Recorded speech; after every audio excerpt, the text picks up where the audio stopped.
네, 대한민국 취준생이라면 가장 큰 고민입니다. 바로 내 스펙은 어느 정도일까? 과연 어떤 스펙을 더 쌓아야 할까? 정말 큰 네. 고민인데요. 그렇습니다. 그래서 탄생한 여러분들의 꽉 막힌 속을 풀어주는 고민 해소소 시간, 잡다방 시간인데요. 오늘 어떤 분과 함께 하나요? 네, 오늘은 CJ그룹 전문가 출신이죠. 잡다방 취업 요정 차재현 코치님 모셨고요. 네, 그리고 어디선가 누군가에 무슨 일이 생기면 달려주실 것 같은 우리 홍반장 홍성훈 강사님 모셨습니다. 어서 오십시오. 어서 오십시오. 안녕하세요. 오늘 어떻게 지내셨어요, 두 분 근데? 뭐 사실 날씨도 추워지고 이제 예. 내일 또 수능이다 보니까 네. 아까 뭐 출연하신 뉴스도 잘 봤는데 뭐 네네네. 빙판길도 된다 뭐 여러 우려들이 있더라고요. 아무쪼록 네. 추운 날씨 감기 안 걸리도록 건강 관리하면서 학생분들 만나고 있었습니다. 그렇습니다. 홍반장님은요? 네, 저도 뭐 날씨가 요새 추워져가지고 예. 좀 건강 관리랑 운동 같은 거 좀 하면서 이제 한창 최종 면접이 진행 중이라 그와 네. 관련된 뭐 학생들 컨설팅들을 좀 하고 있었습니다. 네. 그렇습니다. 우리 쌤들 역시 과거에 면접 좀 보러 다니셨을 거잖아요. 네, 그렇죠. 근데 면접 중에 좀 이렇게 가장 기억에 남는 질문이 있었다 하면 어떤 면접 질문인가요? 이거 사실 당황스러운 질문은 한두 개는 아니었어요. 제가 예전에 오. 제약회사에서 영업을 지원했을 때 지금 뭐 주머니에 뭐 있어요? 예, 뭐 진짜요? 스마트폰 있습니다. 예, 그거 한번 팔아보세요. 이건 거의 뭐 고전 문학 같은, 거의 뭐 청산별곡 같은 정말 올드한, 얄리얄리 그렇죠. 얄랑셩. 그래서 어떻게 얄라리얄라. 하셨나요? 예, 그렇죠. 얄리얄리얄라셩. 얄라리얄라. 예, 그런 느낌으로 이제 하는 거였고 예, 예. 근데 이제 제가 들었던 것 중에 제일 좀 기억에 남는 건 그 이번 면접 앞두고 만약에 본인이 면접관이라면 본인한테 어떤 질문을 할 것인가 뭐 이런 질문이 좀 기억에 나는 것 같아요. 네. 홍반장님은요? 어떤 질문 기억에 남으세요? 네, 뭐 저도 여러 가지 질문들을 받았었지만 저 같은 경우에는 이제 임원 면접에서 부사장님이 여기 있는 지원자 중에 다른 지원자가 아니라 당신을 뽑아야 되는 이유는 무엇인가? 오. 네, 당시에 굉장히 좀 압박 질문으로 느껴졌었는데 그 면접 질문이 가장 지금 기억에 어떻게 남습니다. 답변하셨어요? 저 같은 경우에는 이제 이 직무와 산업에 대해서 제가 가장 많이 고민을 해봤고 앞으로 회사의 목표와 그 역할들을 명확히 수행할 수 있는 강점을 가지고 있다 이렇게 말씀을 드렸습니다. 역시 또 근데 이게 홍반장님은 또 두 질문이 다 공통적인 의도가 있어요. 아, 결국 뭔가요? 지원자의 강점을 어필해야 될 질문이었던 거거든요. 그러니까 본인께서 이번 면접 때 너라면 너에게 뭘 물어보겠니라는 말에 약한 자신의 단점을 묻는 질문. 학점이 낮은데 여기 왜 왔냐? 뭐 이런 식으로 질문을 할 것 같습니다. 예, 답해 보세요. 그럼 이제 본인 망하는 거거든요. 그러니까 따라서 본인이 어필하지 못한 강점 부분을 잘 기억해 두었다가 이야기하는 것. 그리고 차별화된 포인트를 말하는 것도 나의 강점. 이렇게 내 강점을 묻는 질문들이 의도는 동일한데 스타일이 다르다 보니까 네. 거기에 맞게 좀 센스 있게 준비하시는 면접 답변 준비도 필요할 것 같습니다. 자, 알겠습니다. 서두에 좀 자신의 강점과 관련된 면접 질문들에 대해서 얘기 나눠봤고 오늘 청량 소화제 타임 준비했습니다. 잡다방. 네. 사연 어떻게 올리면 좋은지 좀 소개해 주시죠. 잡다방 사연 네. 시청 방법 알려드리도록 하겠습니다. 이 신청 방법은요. 한국직업방송 투데이잡스와 네이버 카페 취업대학교에서 잡다방 코너는 함께하고 있습니다. 매주마다 상담 멘토와 함께 여러분의 다양한 취업 고민과 사소한 궁금증까지도 속 시원하게 해결해드릴 예정이니까요. 누구에게도 또 쉽사리 털어놓지 못하는 고민이 있었다면 주저없이 취업대학교에 오셔서 신청을 해주시면 되겠습니다. 또 신청해주신 분들 안에서 방송 말미에 한 분을 추첨해서 소정의 선물 드리니까요. 끝까지 함께해 주시기 바랍니다. 야, 이거 진짜 굉장히 진지하게 읽어주셨는데 네. 좀 안 어울리네요. 약간 진지하시니까. 알겠습니다. 오늘 네. 잡다방 그렇게 선정된 사연 어떤 고민일지 궁금한데 첫 번째 고민 좀 제가 읽어드리도록 하겠습니다. 네. 네, 아이디는 동그리123 님이시고 스펙을 봤더니 부동산학과를 나오셨어요. 학점은 3.0. 어학 점수 토스 레벨 5. 자격증에 공인중개사 자격증이 있으시네요. 부동산학과이다 보니까 그러니까요. 이미 뭐 많이 상당 부분 좀 많이 스펙을 많이 갖춰 놓으신 것 같은데 제 개인적 생각으로는. 그리고 투자자산 운용사하고 펀드 권유 대행인 자격증도 있으십니다. 경력사항으로는 한국자산관리공사 인턴 하셨고 대외 활동 봤더니 부산은행에서 하셨다. 대외 활동을. 어떤 대외 활동인지는 적어놓지 않았지만 그렇습니다. 그리고 부족하다고 느끼는 스펙은 학점이 사실 3.0이에요. 많이 부족하다고 스스로 느끼고 계시고 자격증을 더 많이 채워야 할 것 같아요라고 하셨습니다. 입사를 희망하는 회사나 직무는 이제 저축은행, 금융, 부동산 쪽 생각하고 계시는데 두 분은 이분의 스펙은 어떻게 진단을 좀 하십니까? 홍 반장님부터. 네, 뭐 부동산 전공을 하셨고요. 공인중개사 자격증 가지고 계시고 기타 금융 자격증이랑 대외 활동, 인턴 등을 봤을 때 부동산과 금융에 대해서 로열티가 보이는 그런 지원자로 보입니다. 하지만 전반적으로 스펙에 있어서 부족한 사항들이 보이는데요. 사기업과 공기업을 가리지 않고 내가 들어가게 된다면 컴퓨터로 업무를 하시게 될 텐데 컴퓨터 네네. OA 자격증이 일단 안 보이십니다. 커마를 좀 따셔야 될 것 같고요.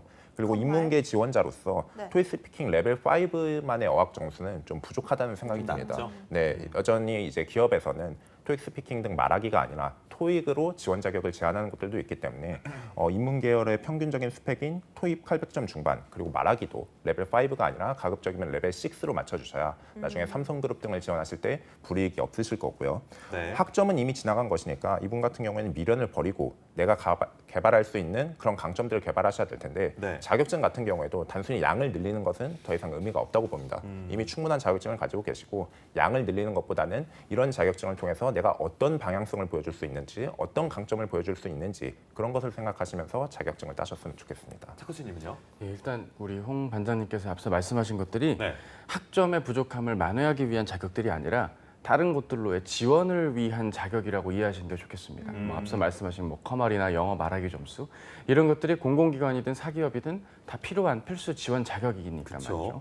그리고 대부분 이제 저희 방송의 특성상 뭐 토익 점수는 뭐 특별히 뭐 기업체 지원에 중요하지 않다 뭐 이런 의견을 주시는 선생님들 많이 계시죠. 예, 저도 뭐 동감은 합니다만 이분의 경우는 사실 부동산학을 전공해서 증권사 본사 영업에서 이제 부동산 관련 금융 이런 쪽으로 일을 하시게 될 때에는 네. 증권사의 규모가 낮은 곳들은 아직도 토익 점수를 원하는 곳들이 일부 남아 있거든요. 그래요? 그렇다 보니까 본인이 뭐 여유가 되신다면 올 겨울쯤에서 토익 한번 보셔서 한 700점대 후반이나 800점이라도 좀 받아 놓으시면 좋을 텐데 이 토스가 레벨 5다 보니까 영어 공부가 좀 솔직히 뭐 이렇게 좀 원활하진 않을 것 같습니다. 하지만 본인께서 지원할 수 있는 폭을 넓히기 위해서라도 예. 한번 고려해 주시는 것들 생각을 드리고요. 이게 오히려 그런 것 같습니다. 이 자격 자체가 많다 보니까 금융권에 대한 이해가 높을 거란 생각은 드는데 또 네. 부동산 학도로서 학점은 또 낮아요. 대개 이제 이런 분들이 전공만 3.0인 건지 아니면 교양 포함해서 3.0이면 이 전공이 더 낮을 수도 있는 거거든요. 그러니까 또 전공의 점수의 흐름 이런 것들도 본인이 면밀히 검토를 하셔서 이게 학점 자체가 없는 블라인드, 즉 공공기관 위주로 지원을 하는 게 나에게 낫는 건 아닐까라고 생각하시는 게 좋겠어요. 정리하자면 예. 본인의 이 자격을 살려서 부동산학과를 메인으로 뽑는 곳으로 가면 갈수록 본인에게 좀 불리하게 작용될 수 있기 때문에 진짜요? 부동산학이 메인이 아니라 메인은 뭐 금융권이나 뭐 방향은 잘 잡으신 것 같아요. 혹은 제가 뒤에 가서 말씀드리겠지만 멀티플렉스 그 영화관들도 이런 부동산 학도들을 우대하거든요. 그럴 경우라면 부동산학의 강점을 살리는 쪽보단 해당 업계나 분야에 대한 관심으로 좀 이야기를 자소서나 면접 때 끌고 가실 필요도 있겠다 말씀을 드립니다. 아니 근데 부동산학과 재학생분들은 거의 다 공인중개사 자격증이 있나요? 공인중개사 자격증 같은 경우에는 사실 공부를 하는데 어느 정도 한 비전공자들은 한 네. 3개월에서 6개월 정도가 소요되는 그런 자격증이고요. 그밖에 안 걸려요? 네, 부동산학을 전공하신 분들은 근데 이런 그 나의 전공적인 역량을 어필을 하거나 혹은 관련 분야로 이제 취직을 하기 위해서 공인중개사 자격증을 좀 따시겠네요. 필수보다는 좀 대체로 많이 따는 분위기인 것 같습니다. 알겠습니다. 네, 일단 두 분께서 공통적으로 말씀하신 것이 좀 어학 점수를 올렸으면 좋겠다였는데 그렇다면 이분의 지원 전략에 대해서는 어떻게 보고 계시나요? 네, 이분은 지원을 하시는 곳에 있어서 부동산이라고 좀 포괄적으로 말씀하셨는데 네. 크게는 이제 시공사, 건설사라고 볼 수가 있겠죠. 이런 시공사의 주택 영업 그리고 시행사, 부동산을 개발하시는 곳의 부동산 개발 직무 혹은 금융이나 자산관리 회사 쪽으로 지금 지원을 하실 수가 있을 것 같은데요. 네. 은행 같은 경우에도 부동산 같은 경우에는 이제 PB 쪽으로 지원하실 때 좀 유리할 수가 있겠습니다. 자산이 수십억, 수백억 대가 되신다면은 당연히 부동산에 관심을 안 가지실 리가 없겠죠. 예. 그렇기 때문에 이런 PB에서 부동산 쪽의 역량을 어필을 하실 수도 있겠고요. 또는 금융, IB 관련해가지고 이런 기업체의 이런 인프라 개발, 인프라 금융 이런 쪽으로도 가실 수가 있겠습니다. 그리고 이제 부동산과 금융이 합쳐져서 부동산 신탁의 영역도 존재를 하는데요.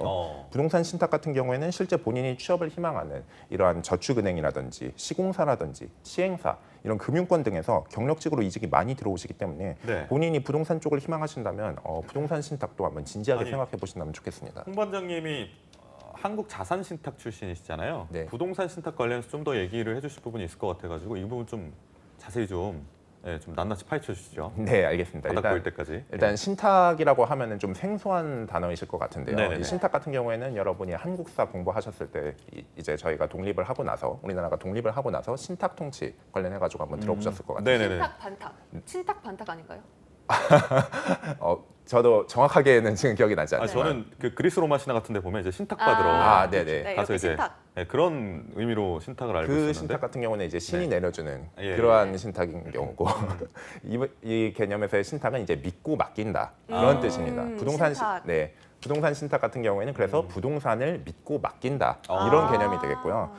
신탁 같은 경우에는 그런 재산의 원래 소유주인 위탁자가 있고요. 네. 그리고 그것을 받아서 관리하는 수탁자가 있고 이러한 특정한 목적을 가지고 혹은 어떤 이익을 목적으로 맡긴 그런 것의 혜택을 보는 수익자 이렇게 크게 세 가지 구성을 좀 이해하실 수가 있겠습니다. 네.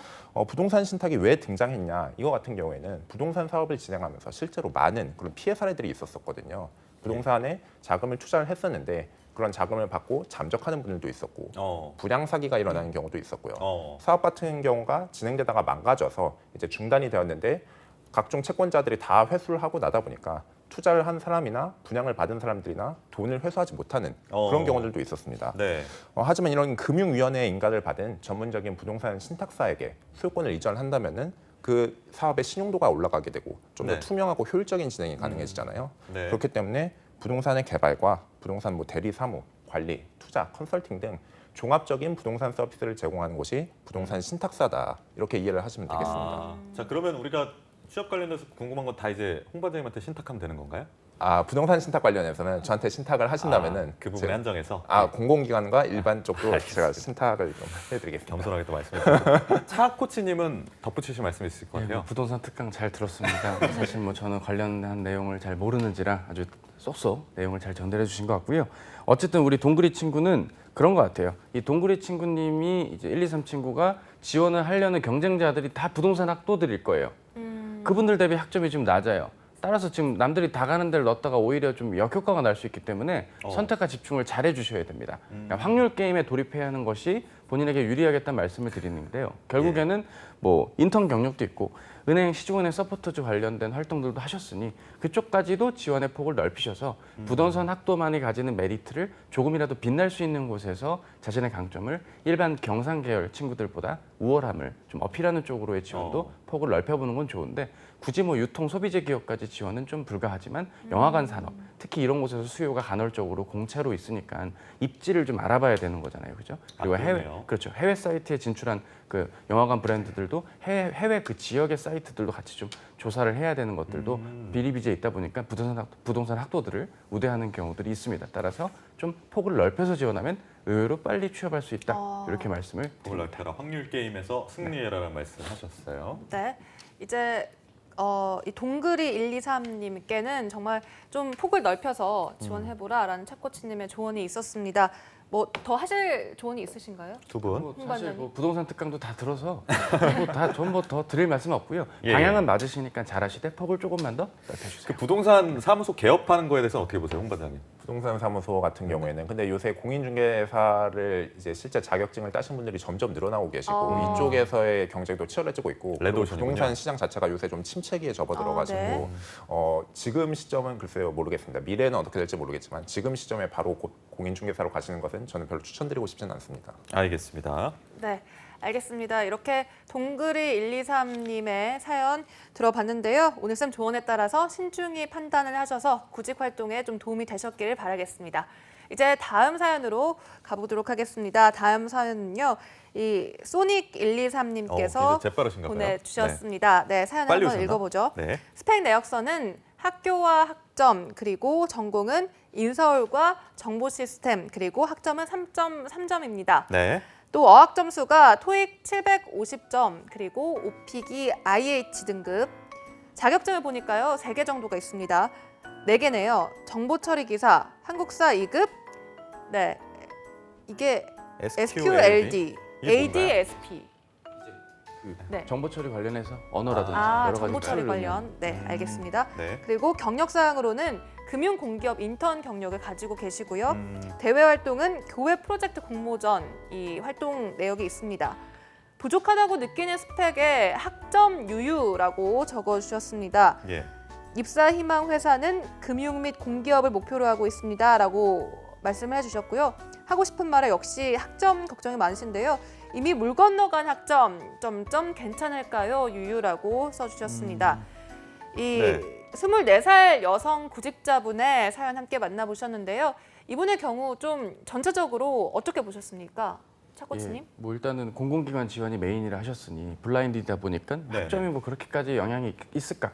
뭐 이런 좀 생각은 듭니다만 네. 금융공기업 지원자들의 상당수가 학점대가 높으신 편이고 토익 점수도 900점이 이상이시고 영어 말하기도 IH가 아니라 뭐 AL이 분도 있고 뭐 지원자들 중에 합격권에 해당되는 스펙의 지원자들의 스펙이 좀 높은 편이다 보니 그런 면에서 좀 불안함을 지금 이 사연을 통해서 저희가 좀 확인할 수 있지 않을까라는 생각을 하게 되고요. 제가 봤을 때는 대외 활동, 경력 다 있고 자격도 일단 지원자, 경쟁자들만큼은 다 있으시니 본인께서 어떤 좀 자격적인 면에서의 불리함보단 전형 안에서 어떠한 에피소드로 글과 말을 녹여서 내 전형을 뚫을 수 있을지 그 부분에 대한 좀 대비가 어느 정도 되어 있는지를 객관적으로 좀 점검을 받아야 될 때가 아닐까 싶습니다. 요즘 핀테크가 또 화두지 않습니까? 홍 반장님 이에 대해서는 뭐 해주실 말씀?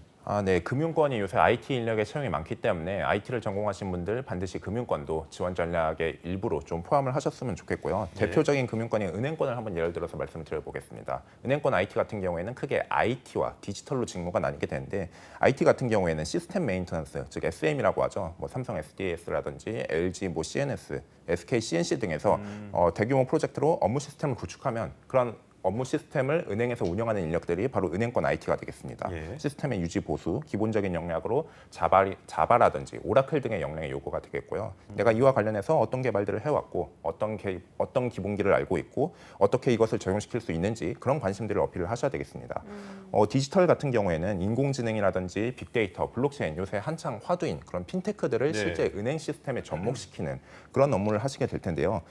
IT 업무 같은 경우에 이런 업무를 통해서 금융 업무 지식을 알게 되는데 금융 업무를 실제 은행 전사 시스템을 한번 해부를 해보면서 그런 로직을 통해서 업무들이 어떻게 이루어지는구나 이런 것을 실제 지점의 행원들에게 어떻게 설명해야 되는구나 이런 부분들을 알고 있어야 되겠습니다. 예. 이런 IT에서 업무의 이해도가 높아져야 나중에 디지털 직무도 원활하게 수행이 가능하시겠는데요. 네. 디지털 같은 경우에는 이렇게 금융 신기술 관련해서 세미나를 가서 기획을 하시게 되시고 문서를 정리를 하시게 되시고 이런 신기술들을 우리 금융권에서는 어떻게 적용시켜야 되는지 그런 업무들을 주로 하시게 될 겁니다. 다만 이런 디지털 직무에 지원을 함에 있어서 디지털 직무 같은 경우에는 아무래도 관련해서 뭐 석사나 박사 이런 좀 전공의 깊이가 있는 분들을 요구하시는 그런 경우가 많기 때문에 예. 내가 IT 관련해서 이런 전공의 깊이가 좀 부족하다. 그렇다면은 디지털로 지원을 하시기보다는 IT 쪽으로 지원하시는 게 좀 더 실질적인 방향에 맞아 보입니다. 그렇군요. 근데 이제 그러면- 좀 말씀을 드릴 게 네. 이 정보시스템학과의 인서울인 학교는 한양대밖에 없거든요. 그래요? 조회를 해봤을 때 물론 제가 뭐 대학을 다는 모르지만 제가 알기로 주요 학교들 중에는 한양대가 있기 때문에 이게 이제 경영학이랑 IT가 합쳐진 학과예요. 경영정보학을 의미하는 것이기 때문에 네. 물론 IT 쪽에 대한 지원 또한 마찬가지지만 금융권이라든지 일반 기업체의 재무팀으로의 지원 혹은 뭐 이러한 정보를 통해서 타겟된 고객에게 서비스 혹은 특정한 마케팅을 제공해야 될 CRM 부서, CS 부서 이런 쪽으로도 지원의 폭은 넓힐 수가 있기 때문에 뭐 본인이 더 잘 알 겁니다. 선배들이 학교 어디 졸업하셔서 어디 회사 취업했는지 우리 저기 지원자 소닉 1, 2, 3 친구 오늘 다 아이디가 1, 2, 3에 붙었는데 그러니까요. 어쨌든 우리 소닉 우리 이분 본인도 잘 알 건데 본인이 지원해야 되는 부분이 꼭 공기업만은 아니고 금융 공기업만은 아님을 좀 분명히 밝혀드립니다. 소닉 씨. 네. 알겠습니다. 그렇다면 어떤 공기업으로 좀 도전을 하면 좋을까요? 금융공기업뿐만 아니지만 네. 어쨌든 공기업 일단 먼저 알아보죠. 네, 공기업 같은 경우에는 일단 전산 직무에 대한 수요가 그렇게 많지는 않습니다. 전산 시스템을 직접 개발하기보다는 보통 외주를 많이 주는데요. 이게 사기업과 공기업의 차이가 있기 때문에 그렇습니다. 사기업은 이윤을 창출하기 위해서 그런 제품과 서비스를 만들어내지만 공기업은 사회 기반 시설이나 국민에게 필요한 서비스를 제공하기 때문에 전산도 이러한 측면에 따라서 무언가를 새로 개발한다기보다는 이런 기존의 것을 유지 보수하게 되는 측면이 강할 것이고요. 그렇기 때문에 개발을 할 기회도 많지 않고 인력과 예산도 적어가지고 개발의 기회는 좀 적을 것 같습니다. 하지만 이러한 것을 직접 전공을 살려서 내가 주력으로 갈 수 있는 곳이라면 뭐 정보통신산업진흥원 그리고 정보통신정책연구원, 한국인터넷진흥원, 한국정보화진흥원, 뭐 코스콤이나 금융결제원 이런 곳들이 내가 IT 전공으로 가실 수가 있는 곳이고요. 그리고 IT를 내가 주력으로 삼지는 못하더라도 관련해서 좀 채용 규모가 있는 TO가 있는 곳들은 뭐 한국전력공사, 국민건강보험공단, 건강보험심사평가원 이와 같은 곳들이 있겠습니다. 그렇습니다. 방금 뭐 차코치님이 대략적으로 말씀은 해주셨지만 네. 학점이 좀 낮은 게 이분의 약점이에요. 근데 이런 학점, 뭐 저도 뭐 학점이 굉장히 낮았었고 학점 낮은 학점 낮았나요? 때문에 그런 얘기. 그런 얘기 굳이 할 필요 없죠. 예, 제가 쓸데없이 그 얘기를 했네요. 네. 학점이 굉장히 저도 이렇게 자신 있는 학점은 아니었거든요. 그래가지고 학점에 대한 고민하고 계신 분들이 많을 것 같아서 이분들이 좀 통합적으로 같이 들을 수 있는 얘기 좀 해볼까 해요. 학점에 대한 얘기. 예, 학점이 낮은 분들의 부류는 네. 크게 두 부류입니다. 저학년 때는 낮았지만 고학년 때 올라가는 케이스, 혹은 그 반대, 혹은 그냥 꾸준했던 낮은 학점. 뭐 되게 이런 스타일들인데 올라가는 분이라면 학점이 점차 올라가고 있다라고 답변하시면 문제가 없는데요. 그렇지 못한 분들의 경우라면 결국 낮은 학점을 만회할 수 있는 다른 활동이라던가 이번 입사를 위해 준비한 노력의 과정 등으로서 이야기의 분위기를 좀 바꿔서 다른 차원으로 이야기를 해주시는 노하우가 조금 더 필요하지 않을까라는 근데 이게 생각합니다. 저도 이제 학점에 대한 질문을 받으면 너무 솔직하게 이때 사실 연애를 하느라고 못했다 공부를 그런 건 별론가요? 이런 식으로 하면 좀 안 되겠죠? 그게 이제 어느 타이밍에 나온 질문이고 어떤 분위기인지가 중요할 것 같습니다. 그러니까 이교욱 아나운서님의 예를 들자면 이 앞선 질문에서 본인이 답을 못한 상태에서 갑자기 분위기가 쌓여졌는데 갑자기 쌓인 상황인데 가뿐 쌓여졌는데. 거기서 연애로 완전 직인을 찍으시면 넌 연애나 해라. 뭐 이건 신탁도 못 도와줍니다. 이런 면접은 힘든 어떻게 상황이 하는 거예요? 그렇죠, 그렇죠. 그런 어려움이 있기 때문에 아무래도 타이밍에 맞는 답변 중요하겠죠. 네. 네, 알겠습니다. 그렇다면 끝으로 이제 이분을 위해서 좀 조언을 해주신다면요, 홍 반장님? 네, 일단 실전 면접 연습을 틈틈이 하시는 것이 중요하다고 생각되고요. 여자분이 대체로 남성분들보다는 말을 잘하지만 이공계열 분들은 인문계열 분들보다 좀 면접에 있어서 실제 역량을 잘 보여내주지 못하는 그런 경우가 많습니다. 평소에 면접 연습을 하셔가지고 소중한 기회가 왔을 때 꼭 잡으셨으면 좋겠고요. 가장 추천하는 것은 실전 면접을 되도록이면 많이 겪어보는 것입니다. 내 직무와 연관성이 있는 곳, TO가 많은 곳이 있다면 공기업과 사기업을 가리지 말고 지원을 하시고 내가 산업과 직무에 대해서 고민한 부분은 바로 사기업과 공기업 가리지 않고 다 쓰실 수가 있을 것이니 이런 면접 근육을 계속해서 키워나가시기 바랍니다. 면접 근육을 대퇴근이나 이쪽 아무래도 삼도 쪽인가요? 하부 쪽에 근육이 많다 보니까 그런 근육을 키워나가시면 되겠습니다. 알겠습니다. 소중한 고민 올려주셔서 감사하고요. 쌤들 조언에 따라서 신중한 판단 그리고 좋은 결과 있으실 거라 확신합니다. 계속해서 세 번째 고민 제가 좀 소개해드릴게요. 네. 아이디는 쿠모린, 학교는 직어국, 주전공 수학과, 부전공 경제학과라고 하셨고 학점이 또 이렇게 높지가 않으세요. 3.04점. 어학점수로는 토익 750, 자격증 커말, 경력사항 없음, 대외활동 없음, 계획. 한국사와 토익을 더 올릴 예정입니다라고 하셨고요. 입사를 희망하는 회사나 직무는 공기업, 특히 한국농어촌공사 경상으로 입사하고 싶다고 하셨어요. 기타 일반 행정 쪽도 희망하고 계시다라고 하셨고 하고 싶은 말 28살 여자인데 이제까지 전혀 상관없는 일만 하다가 하나도 준비된 것이 없고 뭘 준비해야 할지 모르겠습니다. NCS는 준비 중입니다. 아는 것이 없어서 뭘 더 해야 할지 어느 방향으로 나아갈지 조언 부탁드립니다. 두 쌤의 조언이 굉장히 필요한 그런 지원자인 것 네. 같아요. 좀 따뜻하게 품어주시죠, 조언으로. 예, 뭐 코치님? 따뜻하게 품자라고 네. 하기에는 지금 예. 본인께서 이미 해야 될 걸 다 적으셨어요. 그죠? 그래요? 네, 지금 그렇습니다. 본인이 뭐 한국사 할게요, 토익 할게요. 당연히 해야죠. 한국어 능력, 예, 당연히 해야죠. 관련 경험 정리 이제 하셔야 됩니다. 어머, 관련 경험이 없네. 그럼 이제 경험 정리도 하셔야 돼요.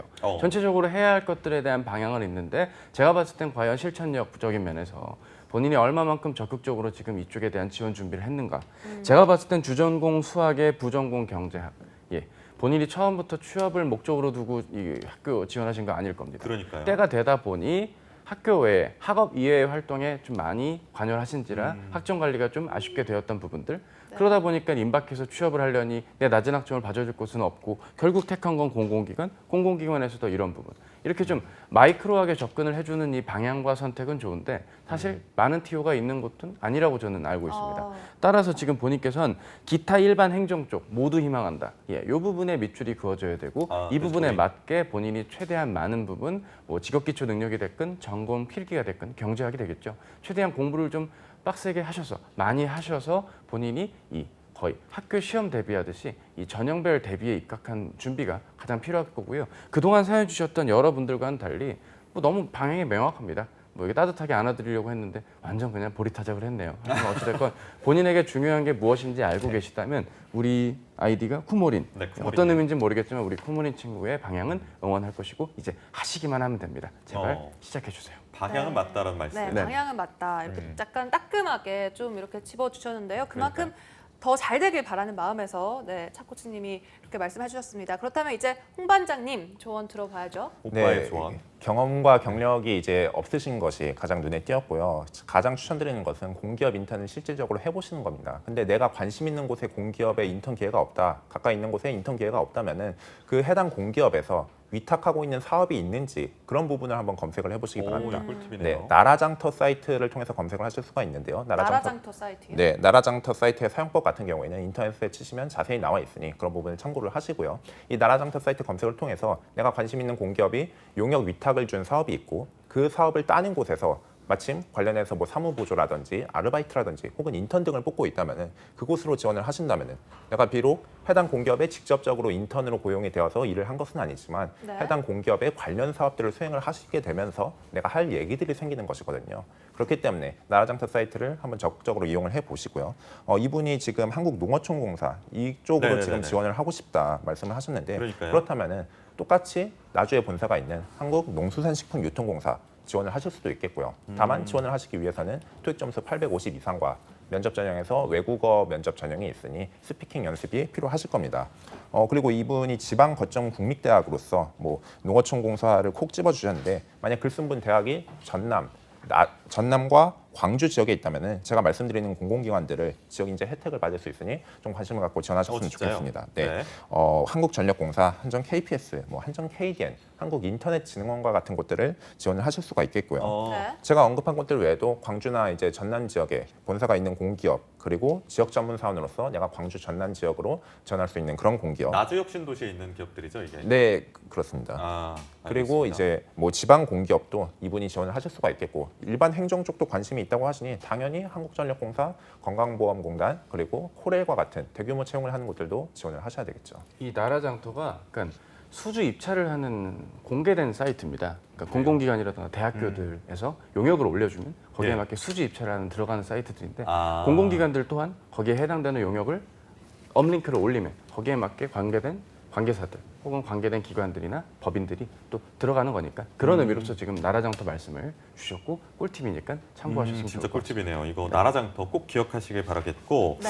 요즘에 이제 오늘 사연자분들처럼 20대 후반 여성 구직자분들 중에 이제 뭐 여러 가지 이유로 공공기관을 가고자 하는 선호하는 경향이 최근 들어 많아지는데 이 부분에 대해서는 좀 어떻게 보십니까, 차 코치님? 그렇죠. 사실 이분이 수학이 주전공에 경제학 부전공 네. 전체적으로 뭔가 사기업의 재경관리팀 혹은 경영관리 이런 쪽으로 들어가면 좋지 않을까라고 생각들을 하실 수가 있을 텐데 사실 이게 아무래도 여성 구직자분들의 나이에 대한 그 걸림돌들은 일반 기업체로 갈수록 아직도 좀 존재하고 있는 것 같습니다. 그러니까 없어져야 뭐 되는데. 그렇다고 뭐 무슨 26살 이상은 안 돼 뭐 이런 식으로 귀납적으로 특정 강사의 본인의 데이터를 바탕으로 뭐 이렇게 뭐 여러분들께 점쟁이처럼 말씀을 드리고 싶지 않습니다. 네. 뭐 그러한 의견들도 물론 입증은 됩니다만 그렇지 않게 취업되는 분들도 더러 있긴 하거든요. 네. 따라서 이런 나이에 대한 제한이 없는 여성구직자분들의 블라인드 이런 공공기관이나 시중은행으로의 지원 뭐 충분히 응원은 합니다만 그렇게 따지면 뭐 본인 외에도 되게 많은 분들이 재직 중이시면서도 지원을 하시는 분들이 또 있거든요.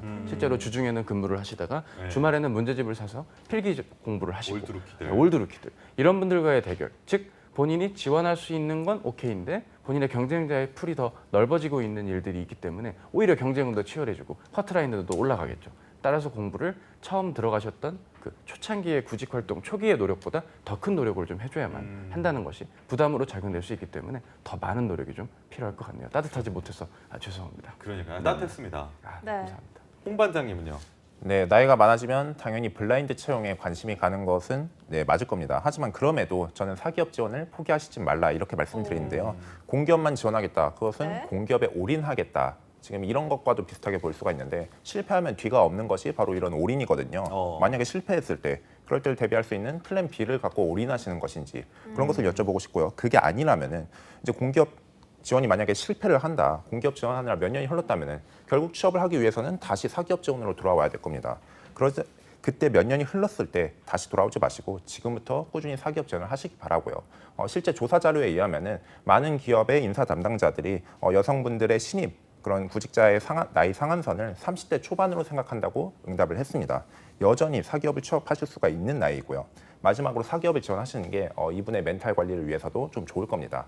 공기업만 지원하면서 다 탈락을 하기보다는 사기업에서도 지원을 하면서 내가 합격의 성과들을 만들어 간다면은 내가 이런 부분들은 좀 부족하지만 어떤 가능성이 있고 어떻게 보완을 해 나가면 되겠구나. 이렇게 좀 긍정적인 그런 마인드를 가질 수가 있기 때문에 사기업 지원 꼭 병행하시기 바랍니다. 이제 그런 거 있는 것 같아요. 그러니까 대부분이 구직 활동을 좀 좁게 하셨던, 짧게 하셨던 분들일수록 공채 위주로 채용 공고가 나오는 것만이 채용 시장이다라고 좁게 해석하실 수가 있는 거거든요. 네. 하지만 지금 이 순간에도 많은 공고들은 올라오고 있고 면접 기회들은 분명 잡게 될 겁니다. 필기고사가 없는 기업들도 있습니다. 에이 그런데 뭐 낮은 회사잖아요. 뭐 그런 의미가 아니고요. 기업의 종류가 꼭 낮지 않더라도 상시로 특정 직무에 한해서 상시 채용의 느낌으로 그러니까요. 간헐적인 채용은 계속해서 1년 365일 이어지고 있기 때문에 조금만 넓게 시야를 갖춰주시고 접근을 한다면 기업의 네임밸류나 규모와 관계없이 나에게 의외로 빠른 기회가 찾아올 수도 있다는 것이고요. 공채 기준으로 봤을 때 여성 인력의 나이가 어느 정도 바운더리가 존재하는 거 아니냐라는 오해가 있겠지만 그렇지 않은 경우라면 나이가 좀 있더라도 충분히 지원 가능하고 또 합격할 수도 있기 때문에 뭐 저희가 억지로 좀 저희 둘이 희망 고문하는 게 아닙니다. 분명히 근거 있는 답변을 저희는 드리는 거니까 기운 내셔서 좋은 결과 거두셨으면 좋겠습니다. 네, 콧무린님에 대한 따뜻한 조언까지 함께 들어봤습니다. 예. 이제 내일이 또 수능일이잖아요, 교육 씨. 그래서 맞아요, 한번 맞아요. 두 분께 네. 수험생들을 위해서 좀 따뜻한 한마디 부탁드려도 될까요? 사실 저희 그러니까요. 방송이 수험생이 볼까요? 그것도 참. 볼 수도 있죠. 그러니까 어머님들 볼 수도 어머니- 있고. 어머님들, 그러니까 아니, 첫째는 동생들, 첫째는 자매, 구직자고 형제. 둘째가 고3이다. 뭐 이런 느낌이겠네요. 막둥이가 그렇죠. 고3이고. 예, 예. 그렇군요. 내 동생을 위해서. 예, 일단은 그 어머님, 아버님 고생 많으셨습니다. 사실 이게 구직자 못지않게 고생인 게 인생에서 첫 어려움이 바로 수능 대비 아니겠습니까? 근데 이제 그런 것 같습니다. 내신 시험과 같이 본인의 노력한 것 이상의 결과를 얻는 건 내신 시험이라면 수능은 내가 노력하고 준비한 만큼 나온 결과겠죠. 당신의 자녀께서 노력하신 만큼 결과 받는 거니까 좋은 결과 거둘 수 있으리라고 많이 응원해 주시면 좋을 것 같고요. 혹시라도 이 영상을 수능 전날 밤 한 1시쯤에 3방송 정도를 보고 계셔서 우연히 저를 만나고 계신다면 저희 PD님과 함께 제 마음 담아 이렇게 말씀드리고 싶습니다. 수고 많으셨는데 졸지 마시고 긴장해서 잘 듣고 잘 푸셨으면 좋겠습니다. 좋다. 홍 네, 과장님은요? 홍 관장님. 네, 뭐 저도 수험생 당시에는 이 터널의 끝이 안 보이고 뭐 무사히 견뎌낼 수 있을지 막 힘들어서 주저앉고 싶을 때가 있었는데요. 막상 수능이 지나고 나니까 내가 당시에는 왜 이렇게 힘들었을까? 좀 잘 못 보더라도 내 인생이 크게 잘못되는 것은 아니었었는데 맞아요. 이렇게 별로 아닌 네. 이제 별거 아닌 그런 추억이 되었습니다. 그렇기 때문에 이 인생의 성장통으로서 여전히 여러분들이 반드시 극복해야 되는 부분이고요. 잘 극복하셔가지고 인생의 새로운 장 열어 나가시기 바랍니다. 노력한 만큼 성과 꼭 얻으셨으면 좋겠습니다. 네. 자, 몇 번으로 찍어야 되나요? 모르면 번호 하나만 주시죠. 1번부터 5번 중에 몇 번으로 찍어야 될까요? 저는 굳이 찍는다면은 여러분들 1등 하시라고 1번으로 찍겠습니다. 1번으로 1번. 찍어라. 아닙니다. 저는 반대입니다. 저는 찍지 말아야 될 번호로 1번 하겠습니다. 찍지 말아야 돼. 네, 말아야 될 번호 1번. 그것만 알면 선택지가 넓어집니다. 잘 한번 생각해 보십시오. 알겠습니다. 네, 알겠습니다. 어쨌든 이렇게 네. 내일 시험 보는 수험생들에 대한 응원 메시지까지 잘 들었습니다. 지금까지 시험 요정 차코치님, 홍 반장님과 함께했습니다. 고맙습니다. 감사합니다. 감사합니다.